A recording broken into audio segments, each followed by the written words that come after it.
This is great. I'm doing vlogs 4 days in a row. I think I'm setting a personal record here.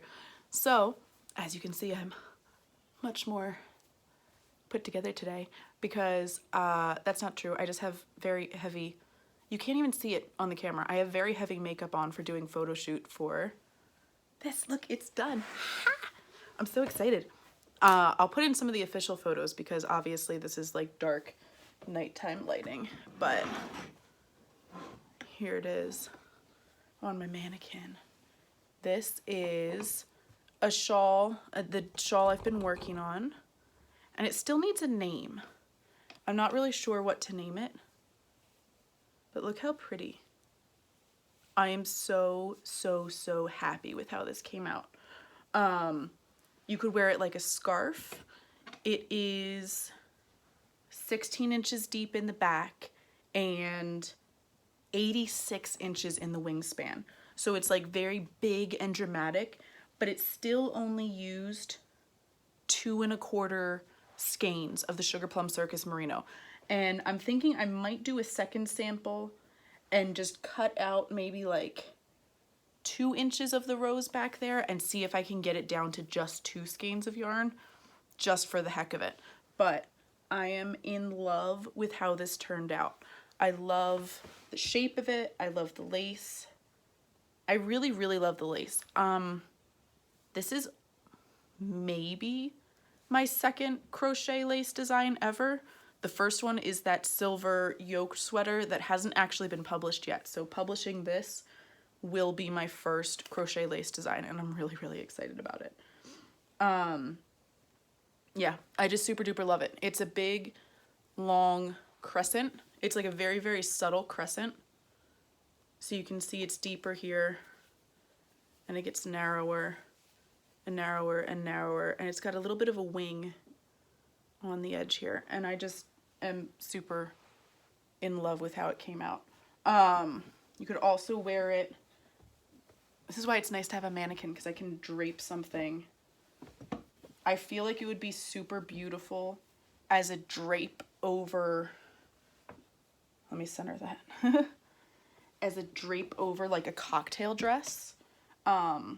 I keep picturing it as someone wearing it to a really fancy formal event with it draped, like draped across their arms, across, if you're wearing a black dress, you know, like the really super fancy. Oh my gosh, this would be gorgeous.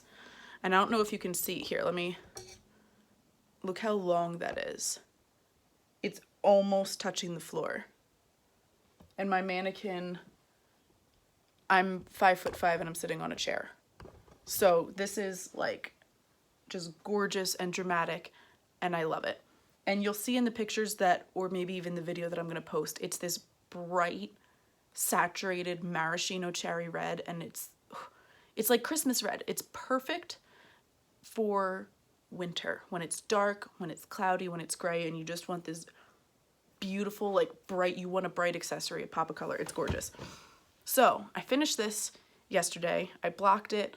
I've got my photos done. I just posted it for testing on Ravelry, which is really exciting, and it will be published by the end of the year. I'm gonna have this out by the end of the year. So, yay.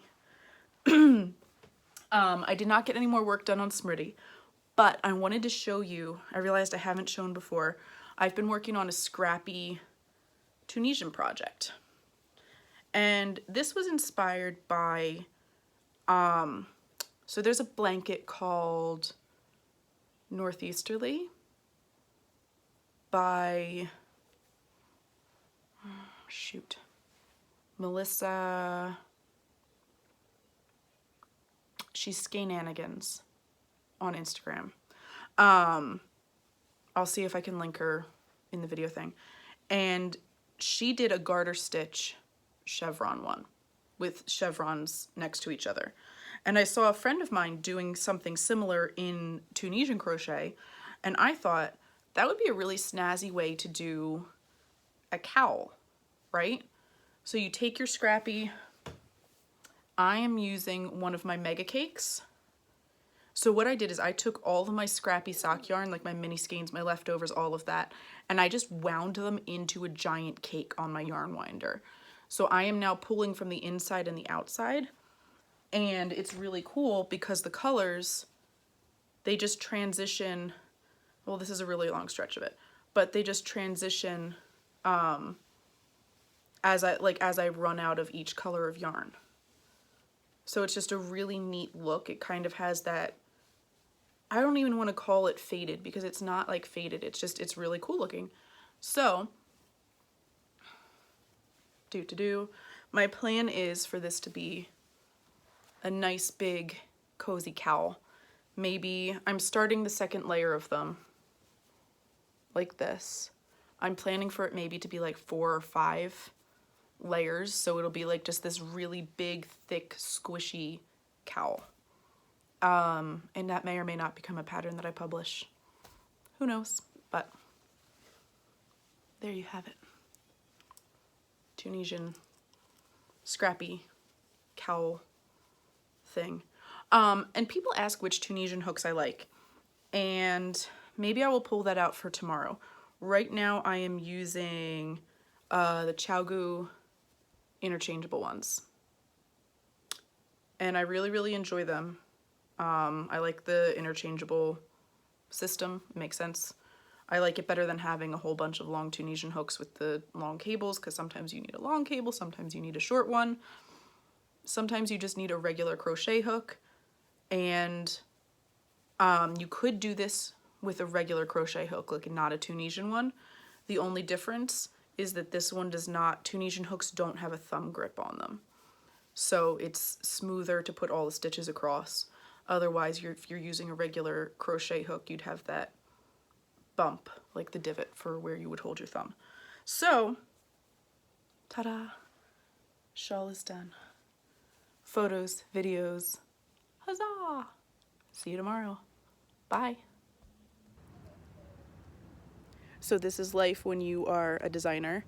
You just have to walk down the street with your friend the mannequin, all set up, all make-upped, with your tripod and everything, looking for a space to take pictures, because my usual backdrop is red, and I'm doing a red shawl today. So here I am walking around like a crazy person, videotaping myself. Duh.